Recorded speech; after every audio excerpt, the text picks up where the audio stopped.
Lampas 60 ka na ba? May mga karapatan ka sa airport na umiiral na. Pero hindi automatikong ibinibigay. Hindi ito sekreto. Hindi rin ito panlalamang.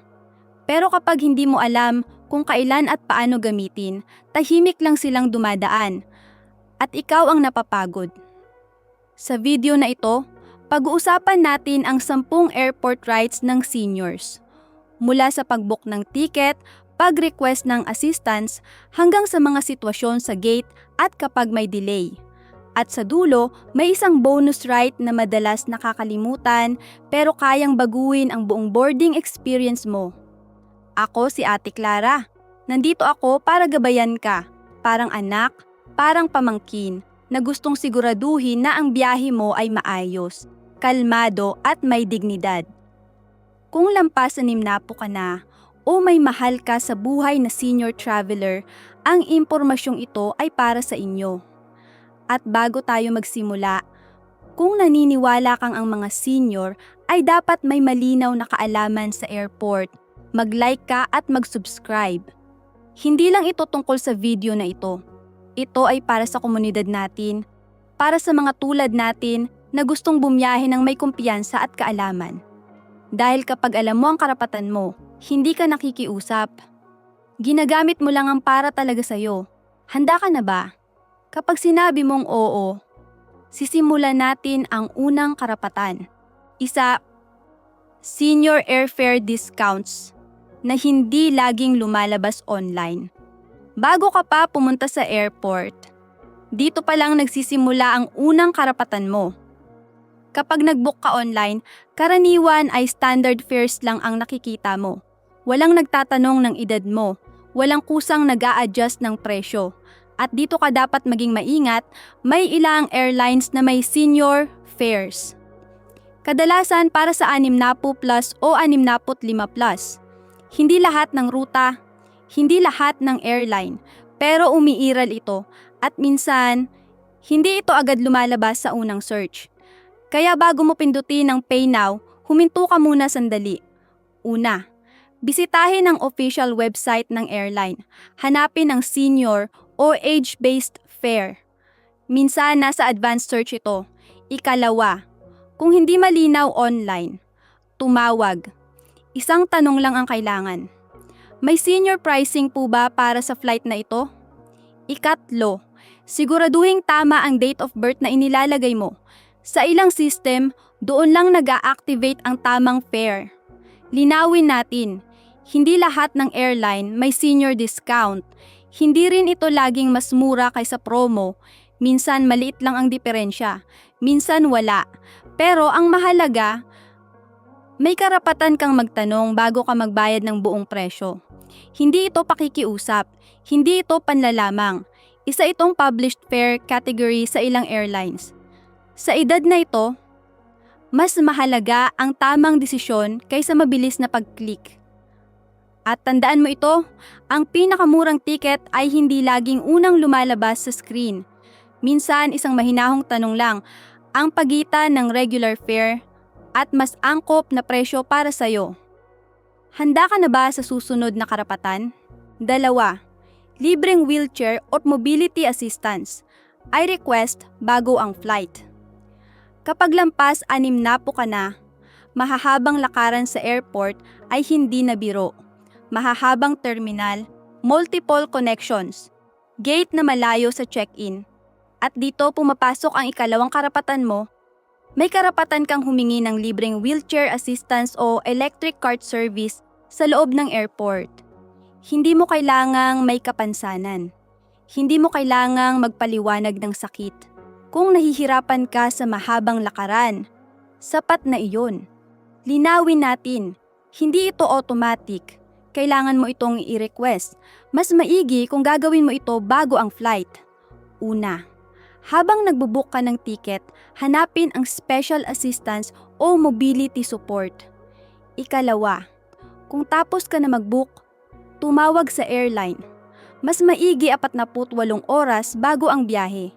Ikatlo, pwede ring mag-request sa check-in counter mismo, pero mas panatag kung nakaayos, na bago ka pa dumating sa airport. Kapag may approved assistance ka, karaniwan ay may staff na sasama sa'yo mula check-in hanggang gate. At oo, karaniwang pwedeng sumabay ang travel companion mo. Tandaan mo ito, hindi ito pabor. Bahagi ito ng passenger assistance services. Sa edad na ito, hindi mo kailangang magpumilit maglakad ng pagod. May option ka. Isang simpleng pangungusap lang ang kailangan. I would like to request mobility assistance for my flight. Diretso, kalmado. Walang mahabang paliwanag. At ngayon gusto kitang tanungin. Saan mo ako pinapanood ngayon? Nasa Pilipinas ka ba? O nasa ibang bansa? Isulat mo sa comments kung nasaan ka. Gusto kong malaman kung gaano kalayo ang nararating ng komunidad natin. At kung may tanong ka tungkol sa assistance, o may karanasan ka na gusto mong ibahagi, isulat mo rin. Walang maling tanong dito. Walang nakakahiya. Nandito lang ako. Kasama mo. Handa ka na ba sa susunod na karapatan? 3. TSA Cares o Special Security Assistance para sa 75+. Ngayon, pag-usapan natin ang security screening. Ito ang bahagi ng airport na kadalasang nakakapagod. Mahabang pila, paulit-ulit na scan. Minsan kailangan maghubad ng sapatos, minsan may dagdag na tanong. Pero kung ikaw ay 75 taong gulang pataas, may mahalagang bagay kang dapat malaman. Sa Estados Unidos, may tinatawag na security screening accommodations para sa 75+ passengers. Ibig sabihin nito, may ilang proseso na maaaring mas maging maayos para sa iyo. Halimbawa, sa maraming pagkakataon, hindi na kailangang tanggalin ang sapatos. Mas mahinahon ang proseso.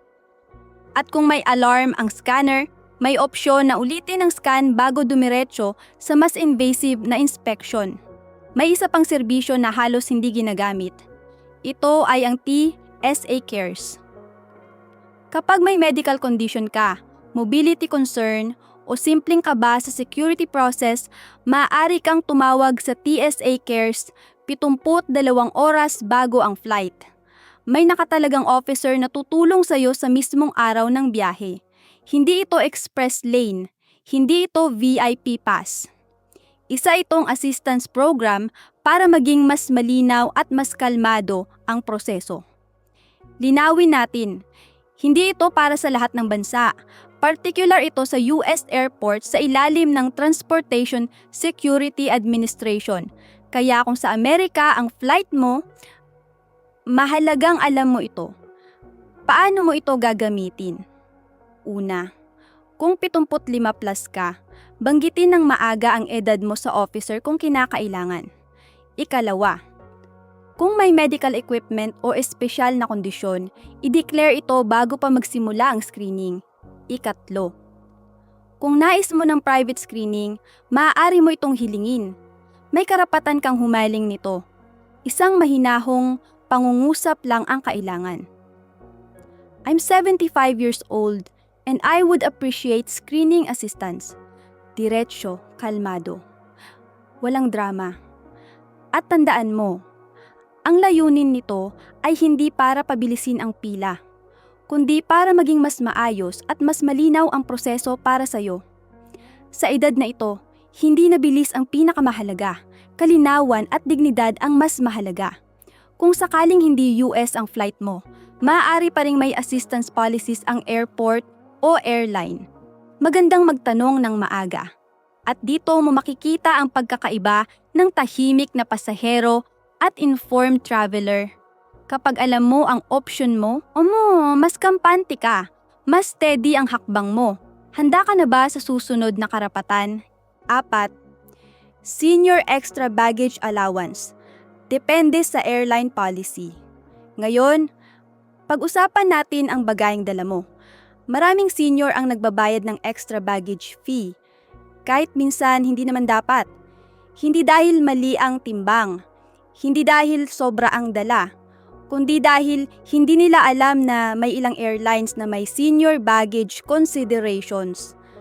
Linawin natin agad, hindi ito universal rule. Hindi lahat ng airline may ganito at hindi ito automatic. Pero sa ilang airline, lalo na sa Asia at ilang international carriers, may additional allowance para sa seniors o para sa medical-related items. Kaya bago ka magbayad ng extra fee sa airport, may isang bagay kang dapat gawin. Mag-check muna. Una, pumunta sa official website ng airline. Hanapin ang baggage policy o special passenger allowance. Ikalawa, kung hindi malinaw online, tumawag. Isang simpleng tanong lang ang kailangan. May additional baggage allowance po ba para sa passengers over 6 na po? Diretso, walang mahabang paliwanag. May isa pang mahalagang bahagi dito.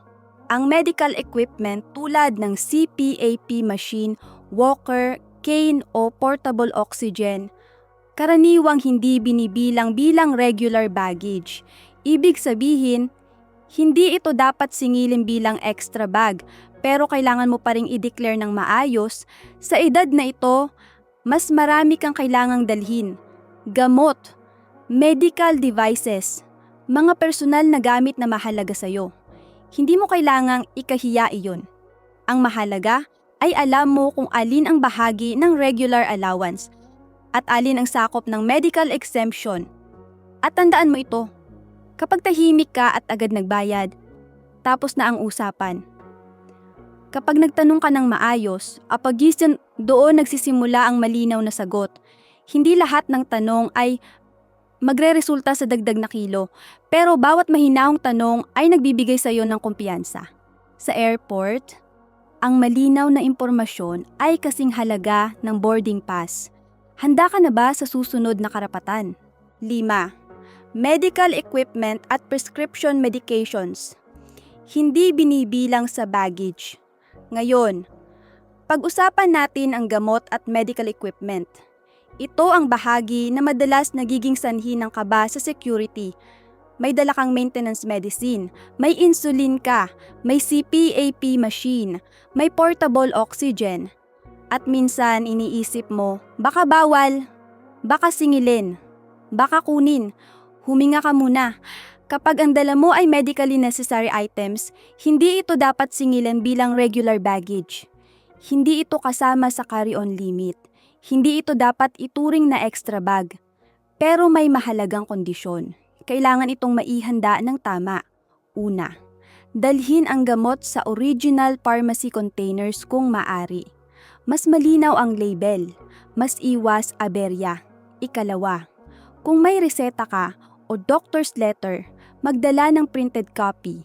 Hindi ito laging hinihingi, pero malaking tulong kapag may tanong. Ikatlo, kung may liquid medications na lampas 100 mililitro, i-declare ito bago pa magsimula ang screening. Isang mahinahong pangungusap lang ang kailangan. I'm traveling with prescription medications and medical equipment. Diretso, kalmado, walang mahabang paliwanag. May isa pang dapat tandaan. Kung naka-pill organizer lang ang gamot at walang original label, mas mataas ang chance na magtanong ang officer. Hindi ito para pahirapan ka. Ito ay para sa verification. Sa edad na ito, ang consistency ng gamot ay mahalaga. Hindi dapat ito maging dahilan ng stress sa airport. At tandaan mo, hindi ka humihingi ng espesyal na trato. Pinapaliwanag mo lang kung ano ang dala mo. Kapag malinaw ang deklarasyon mo, mas mabilis ang proseso. Sa airport, ang kalmado at ihandang pasahero ang mas madaling makausad. Handa ka na ba sa susunod na karapatan? 6. Companion Gate Pass para may kasamang maghatid hanggang gate. Ngayon, pag-usapan natin ang pagpasok sa loob ng security area. Maraming senior ang nag-iisip na kapag walang ticket ang kasama nila, hanggang labas lang ito ng airport. Pero sa ilang sitwasyon, may tinatawag na Companion Gate Pass. Ito ay pahintulot para sa isang kapamilya o kasama na samahan ka hanggang mismong boarding gate, kahit hindi siya lilipad. Linawin natin agad, hindi ito automatic para sa lahat at hindi ito available sa lahat ng airport. Depende ito sa airline at sa security policy ng lugar. Pero kapag ikaw ay senior, Lalo na kung first time mong bumiyahe mag-isa, may mobility concern o may medical reason, may posibilidad na maaprubahan ang gate pass. Paano ito ginagawa? Una, pumunta sa check-in counter kasama ang iyong companion. Ikalawa, sabihin ng malinaw at mahinahon, I would like to request a gate pass so my companion can escort me to the gate. Diretso, walang drama, walang mahabang paliwanag. Kung maaprubahan, ang companion mo ay magpapakita ng valid ID at dadaan din sa normal security screening. Maaari siyang manatili sa gate hanggang magsimula ang boarding. Mahalagang tandaan, sa peak travel days, maaaring may limit ang ibang airport, kaya mas maigi kung tatawag ka muna sa airline isang araw bago ang flight. Hindi ito kahinaan. Hindi ito pagiging dependent. Sa edad na ito, ang may kasama hanggang gate ay nagbibigay ng kapanatagan. Mas malinaw ang announcements, mas maayos ang paghanap ng upuan, mas kampante ang pag-antay. At kapag maayos ang simula ng biyahe, iba ang pakiramdam ng buong flight. Kung ikaw ay may mahal sa buhay na senior traveler, ito ang isa sa pinakamahalagang bagay na pwede mong itanong para sa kanila. Sa airport, ang mahinahong tanong ay madalas nagbubukas ng pinto. Handa ka na ba sa susunod na karapatan? 7. Early or priority boarding para sa seniors. Kapag humingi ka. Ngayon, pag-usapan natin ang boarding. Ito ang sandali na madalas nagiging magulo. Maraming tao ang tumatayo. May nagmamadali. May naguunahan sa overhead bins.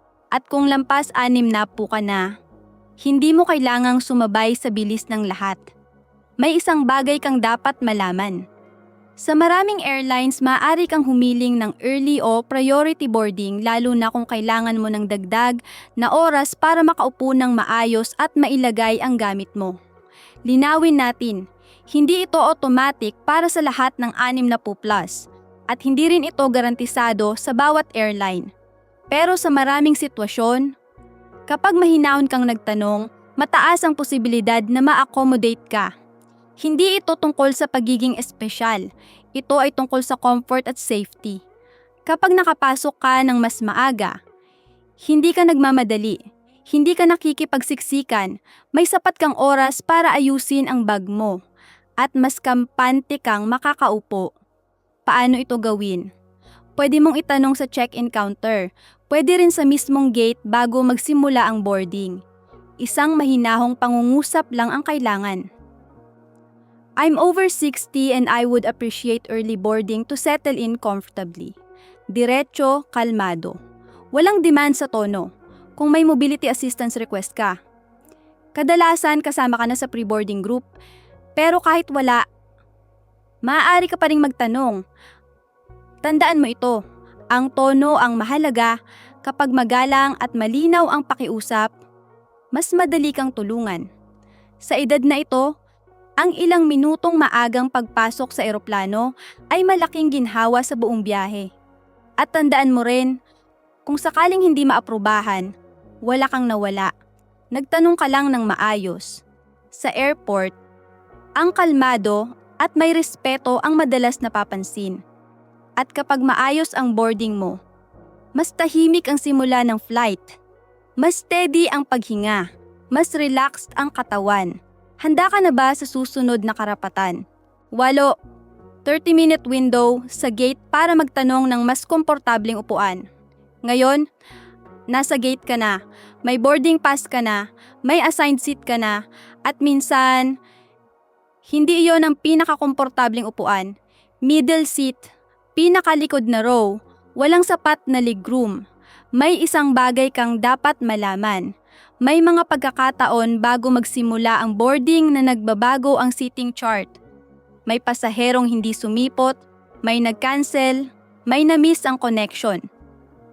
At kadalasan, mga 20 hanggang 30 minuto bago ang boarding call, nagkakaroon ng available seats.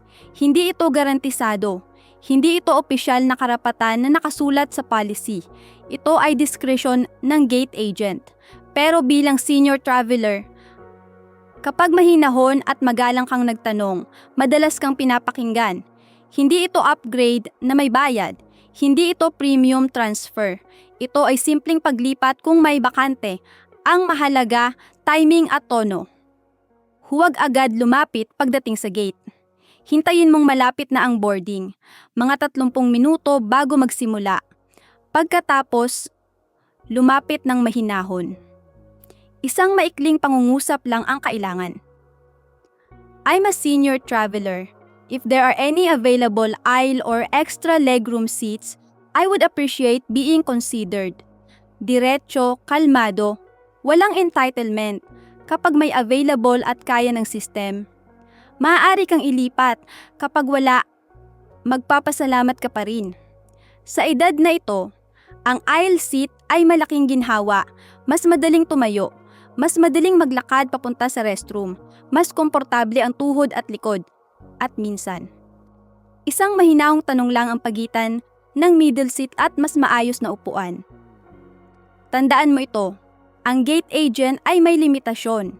Hindi sila maaaring magbukas ng bayad na upuan kung locked ang system. Pero sa ilang sitwasyon, may flexibility. Hindi mo malalaman kung hindi ka magtatanong. At kapag nagtanong ka ng may respeto, mas mataas ang tsansa mong mapansin. Sa airport, hindi laging pera ang susi. Minsan, tamang oras at tamang paraan ng pagsasalita. Hindi ito panlalamang. Hindi ito paghihingi ng espesyal na trato. Ito ay paggamit ng pagkakataon kapag may bukas na upuan. Kung sakaling ma-approve ka, iba ang pakiramdam ng biyahe, mas maluwag ang pakiramdam, mas tahimik ang isip, at kung hindi man, wala kang nawala, nagtanong ka lang ng maayos. Handa ka na ba sa susunod na karapatan? Siyam. Flight delay compensation. Kapag airline-controlled ang delay. Ngayon, pag-usapan natin ang delay. Ito ang sitwasyon na walang may gusto. Mahabang hintayan. Paulit-ulit na announcement. Pagod, gutom, stress. Pero may mahalagang bagay kang dapat malaman. Kapag ang delay ay kontrolado ng airline, maaaring may karapatan ka sa assistance or kompensasyon. Ano ang ibig sabihin ng airline-controlled? Halimbawa, mechanical issue, crew scheduling problem, maintenance concern. Bahasan, hindi kasama rito ang weather delays, hindi rin kasama ang air traffic control restrictions. Kaya unang hakbang, alamin ang dahilan ng delay. Kapag umabot sa ilang oras ang paghihintay, maaari kang magtanong tungkol sa mga sumusunod, meal vouchers, hotel accommodation, kung overnight ang delay, transportation, papunta at pabalik ng hotel, rebooking sa susunod na available flight. Sa ilang bansa tulad ng US, may naka-file tune na customer service plans ang airlines sa Department of Transportation. Sa Europe, may EU 261 regulations para sa specific cases. Hindi ito automatic na ibibigay sa lahat. Kadalasan, kailangan mong magtanong. Isang mahinahong pangungusap lang ang kailangan. This delay appears to be within the airline's control. I would like to ask what assistance is available. Diretso, kalmado, walang paninisi sa tono. Kung kinakailangan, maaari kang humingi ng supervisor. Magandang ideya rin na kumuha ng larawan ng delay board. Itago ang mga resibo kung may sarili kang ginastos. I-save ang mga email at notifications. Sa edad na ito, ang mahabang hintayan ay mas nakakapagod. Hindi ka naghahanap ng espesyal na trato. Naghahanap ka lang ng malinaw na impormasyon tungkol sa available assistance. Minsan meal voucher lang, minsan hotel room, minsan mas maagang rebooking. Hindi lahat ng delay may kompensasyon. Pero bawat airline-controlled delay ay may proseso. At kapag alam mo ang tamang paraan ng pagtatanong, mas malinaw ang sagot. Sa airport, ang kalmado at organisadong pasahero ang mas madaling tulungan. Handa ka na ba sa susunod na karapatan? 10. Posibleng complimentary lounge access kapag mahaba ang delay. Ngayon, pag-usapan natin ang mahabang paghihintay. Nasa airport ka, na-delay ang flight, lumipas na ang ilang oras, masakit na ang likod mo, maingay ang paligid, maliwanag ang ilaw, pagod ka na. May isang bagay kang dapat malaman. Kapag ang delay ay mahaba, lalo na kung 5 oras o higit pa, may ilang sitwasyon kung saan maaring magbigay ang airline ng complimentary lounge access. Linawin natin agad. Hindi ito automatic. Hindi ito nakasulat sa boarding pass. At hindi ito inia-announce sa speaker. Ito ay kadalasang nasa diskresyon ng staff. Depende sa sitwasyon, depende sa availability, depende sa policy ng airline at airport. Pero kapag senior ka at mahinahon kang nagtanong, may pagkakataon. Ano ang lounge? Tahimik na lugar, mas komportableng upuan, may pagkain at inumin. May mas maayos na restroom, may espasyo para makapagpahinga. Kapag mahaba ang delay, malaking ginhawa ito sa katawan. Kailan ka magtatanong? Kapag malinaw na ang delay ay matagal, kapag wala pang malinaw na oras ng boarding, kapag kailangan mo talagang makaupo ng maayos, lumapit sa gate agent or customer service desk. Isang mahinahong pangungusap lang ang kailangan. I'm a senior traveler with a long delay. Is there any possibility of lounge access so I can rest comfortably? Diretso, kalmado, walang reklamo sa tono. Kung tumanggi ang unang agent, maaari mong subukan sa customer service counter. Iba-iba ang diskresyon ng bawat staff. May isa pang dapat tandaan. Kung may credit card ka na may travel benefits, or may priority pass or lounge key membership, maaaring may kasama itong delay lounge access benefit. Magandang i-check iyon bago bumiyahe. Ngunit kahit wala kang ganitong card, ang mahinahong pagtatanong ay walang bayad. Hindi ito paghingi ng VIP treatment. Ito ay pagtanong kung may available assistance sa sitwasyon ng delay. Sa edad na ito, ang 5 oras sa matigas na upuan ay mabigat. Ang 5 oras sa tahimik na lounge ay ibang karanasan. At tandaan mo ito, kapag hindi ka nagtanong, mananatili ka sa bench. Kapag nagtanong ka, maaaring may magbukas na pinto. Hindi laging oo ang sagot, pero ang malinaw na tanong ay nagbibigay sa iyo ng posibilidad. Sa airport, ang may kaalaman ay mas kampante at ang kampanteng pasahero ay mas kalmado. Handa ka na ba para sa bonus na karapatan? Bonus. Senior pre-boarding. Kapag may mobility or medical need. Ngayon, ito ang bonus na mahalagang malaman mo. Hindi ito para sa lahat ng 60+, pero kung may mobility need ka or may declared medical equipment ka, ito ay para sa iyo. Kapag nag-request ka ng wheelchair assistance, electric cart service, o may officially declared medical condition, maraming airlines ang automatic na isinasama ka sa pre-boarding group. Ano ang ibig sabihin nito? Bago pa tawagin ng group isa, bago pa magsimula ang regular boarding, ikaw ang mauunang papasukin, tahimik, walang siksikan, walang nagmamadali sa likod mo, may sapat kang oras para mailagay ang gamit mo, mahanap ang upuan mo at makaupo ng maayos. At oo, karaniwan ay maaaring sumabay ang travel companion mo. Linawin natin, hindi ito simpleng early boarding request. Ito ay bahagi ng assistance protocol.